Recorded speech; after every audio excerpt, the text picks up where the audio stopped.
cominciare si dovrebbe iniziare morendo. E così il trauma è bello che superato. Quindi ti svegli in un letto d'ospedale e apprezzi il fatto che vai migliorando giorno dopo giorno. Poi ti dimentono perché stai bene e la prima cosa che fai è andare in posta a ritirare la pensione. E te la godi al meglio.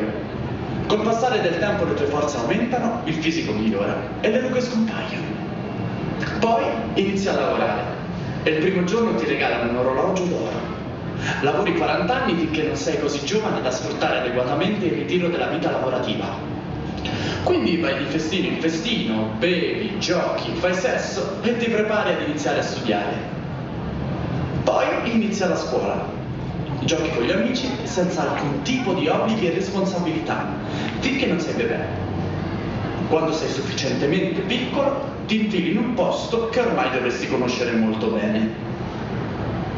Gli ultimi 9 mesi te li passi fluttuando, tranquillo e sereno, in un posto riscaldato con room service e tanto affetto, senza che nessuno ti rompa i coglioni. E abbandoni questo mondo in un orgasmo